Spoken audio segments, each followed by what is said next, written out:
$50,000. That's what the jewelry clerk said. Slowly, deliberately, like Dean Martin didn't understand numbers. This particular piece is $50,000 for one bracelet. I just want to make sure you're in the right section. Translation: you can't afford this. It was 1965, Tiffany & Co. in Beverly Hills. Dean had walked in wearing jeans and a casual shirt. No entourage, no fanfare, just a regular guy looking at diamond bracelets.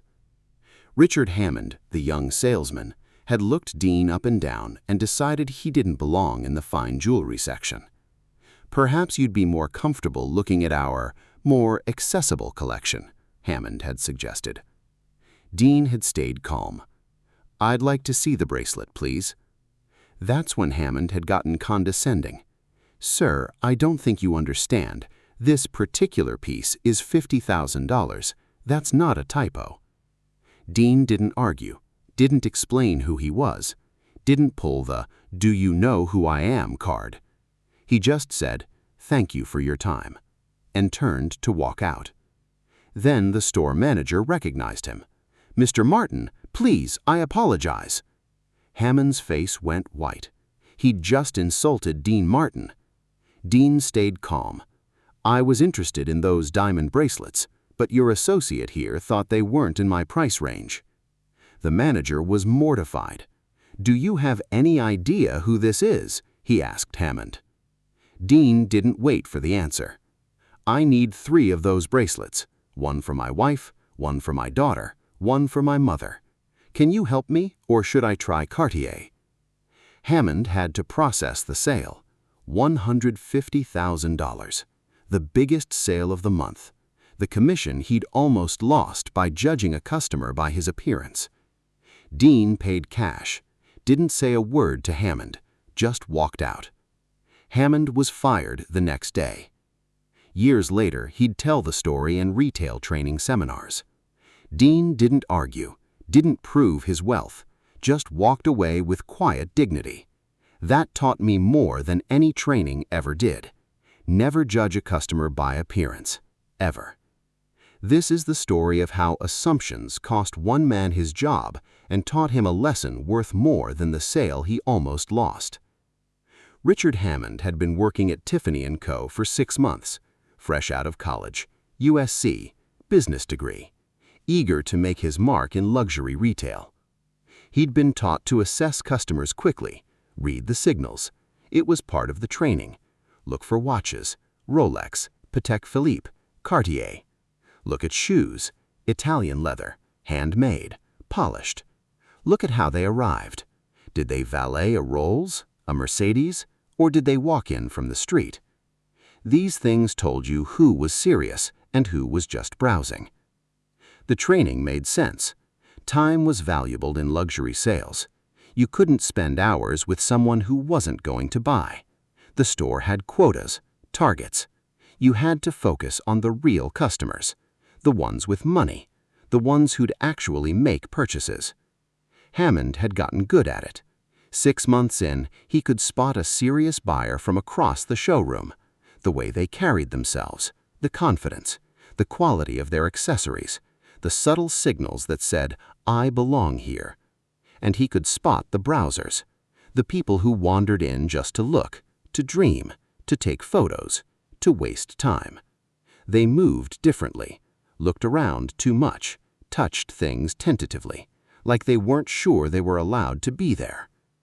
On a Tuesday afternoon in April 1965, Hammond was working the fine jewelry section.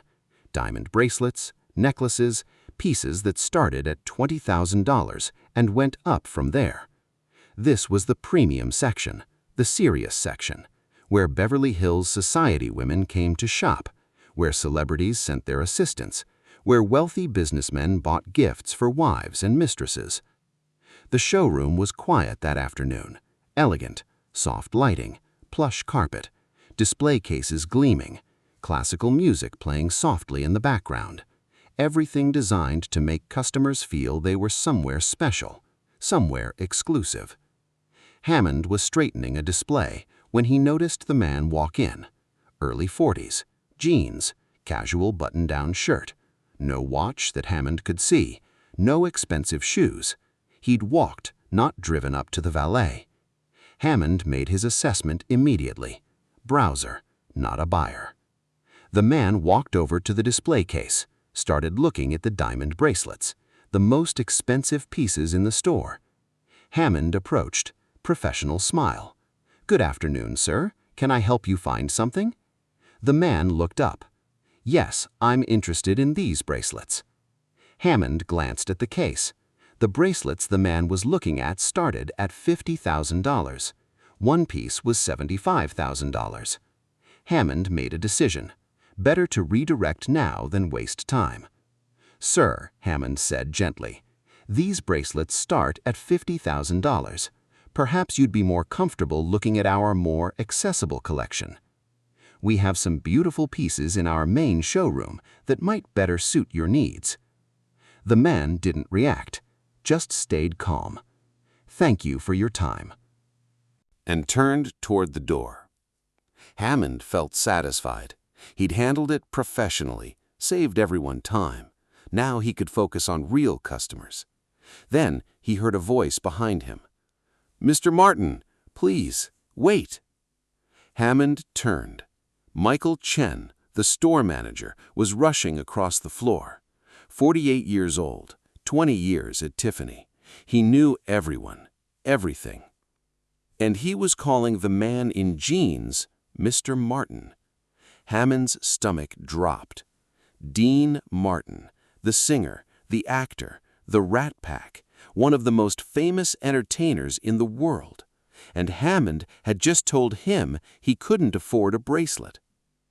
Chen reached Dean. "Mr. Martin, please, I apologize. Is there something I can help you with?" Dean turned, looked at Chen, then back at Hammond. Hammond's face had gone completely white. His hands were shaking. Dean's voice was calm. No anger, no indignation, just factual.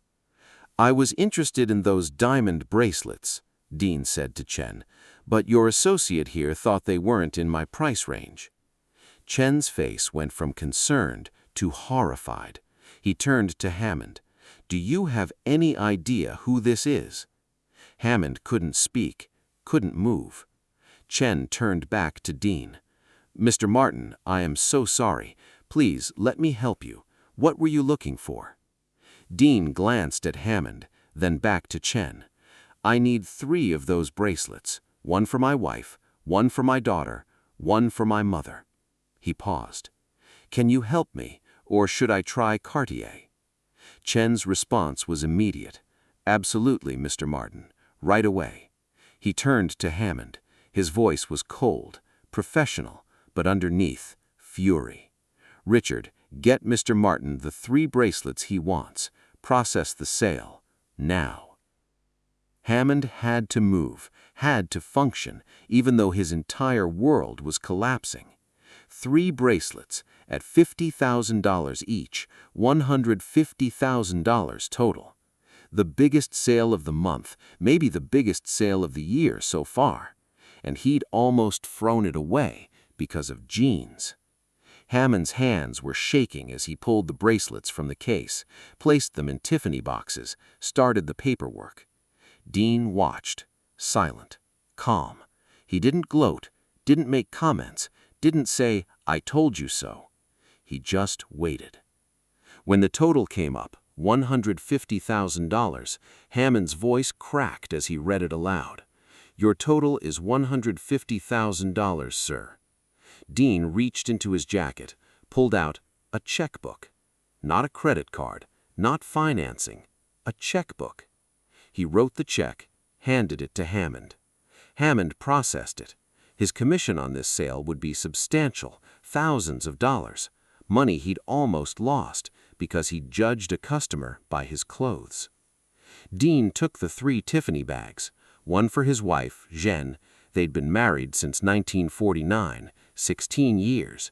She'd stood by him through everything, the early struggles, the success with Jerry Lewis, the split, the solo career. He wanted her to have something that would last, something she could keep forever. One for his mother, Angela, 73 years old, still living in Steubenville, Ohio, where Dean had grown up. She'd worked so hard when he was young, sacrificed so much, never complained. He sent her money regularly, but he wanted to give her something special, something she could wear and think of him. He nodded to Chen. "Thank you for your help." Then he walked out, without saying a word to Hammond, without looking at him, just left. Hammond stood there, holding the check, feeling sick. Chen waited until Dean was gone, then turned to Hammond. "My office, now." The conversation was brief. Chen had watched the whole thing, seen Hammond dismiss Dean, nearly cost the store a massive sale. "You're suspended pending review," Chen said. "Go home. We'll call you." Hammond went home, spent the night replaying it, over and over. The way he'd looked at Dean's jeans, made assumptions, dismissed him. The next day, Chen called. "We've reviewed the security footage, watched how you approached Mr. Martin, your assumption, your dismissal, your tone." A pause. "We're letting you go, effective immediately." Hammond was fired. 6 months at Tiffany, over, because he judged Dean Martin by his jeans. The years passed. Hammond eventually found other work, not in luxury retail. He couldn't get hired after what happened at Tiffany. Word got around in the small world of high-end retail. Beverly Hills, Rodeo Drive. Everyone knew everyone. The story spread. "Did you hear about the guy who told Dean Martin he couldn't afford jewelry?" Hammond tried other Tiffany locations, New York, San Francisco. They all knew. Doors closed. He tried other luxury brands, Cartier, Van Cleef and Arpels. Same result. His reputation preceded him. Eventually, he had to leave luxury retail entirely, worked regular retail for a few years, department stores, much smaller commissions, much less prestige, but it was work. Then, in the early 1970s, someone suggested he try retail training, teaching others what he'd learned. He was hesitant. Who would want to learn from someone who'd made such a massive mistake? But that was exactly why they wanted him, because he'd learned the hard way, because he had a story that stuck, because failure, when you own it, teaches better than success.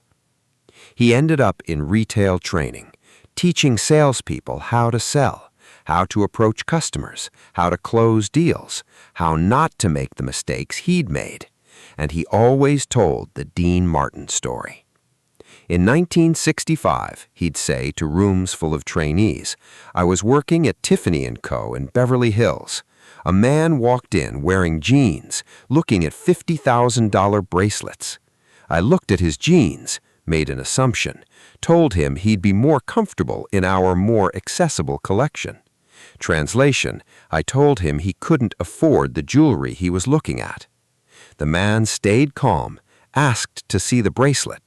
I doubled down, made it worse, told him it was $50,000, made sure he understood, made sure he knew he was in the wrong section. The man said, 'Thank you for your time,' and turned to leave. Then the store manager recognized him, Dean Martin. Dean Martin, one of the most famous entertainers in the world, worth millions, and I'd told him he couldn't afford a bracelet." Hammond would pause here, let it sink in. The manager saved the sale. Dean bought 3 bracelets, $150,000, for his wife, his daughter, and his mother. I had to process that sale, the biggest of my career, the commission I'd almost thrown away. Dean paid cash, walked out, didn't say a word to me. I was fired the next day. Another pause. But here's the thing that stayed with me.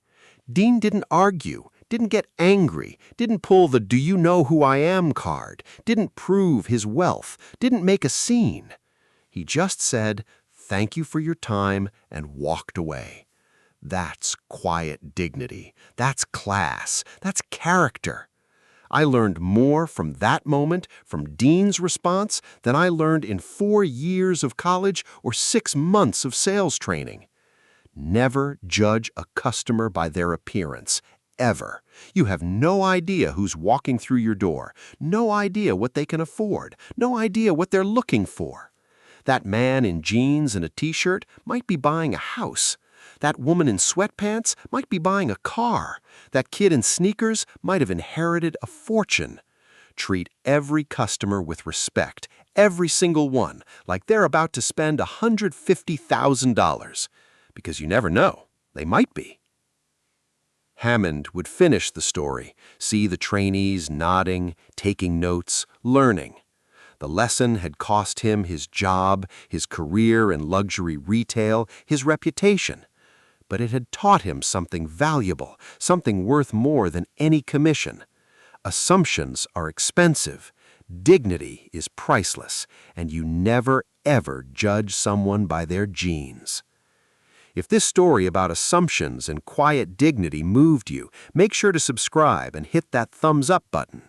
Share this video with someone who needs to remember that appearance doesn't equal worth. Leave a comment about a time you were judged by how you looked and how you responded. And ring that notification bell for more stories about legends who understood that class isn't about what you wear, it's about how you treat people. In 1965, a jewelry clerk told Dean Martin he couldn't afford a $50,000 bracelet. Dean didn't argue, didn't prove his wealth, didn't flash money or fame. He just said, "Thank you for your time," and walked toward the door. Quiet dignity. When the manager recognized him and saved the sale, Dean bought 3 bracelets, $150,000, for his wife, his daughter, and his mother. Paid cash, walked out without saying a word to the clerk who judged him. The clerk was fired the next day, but he learned a lesson worth more than any sale. Never judge by appearance. Treat everyone with respect, because that person in jeans might be about to spend $150,000. And even if they're not, they still deserve dignity. That's not just a sales lesson, that's a life lesson. That's pure Dean.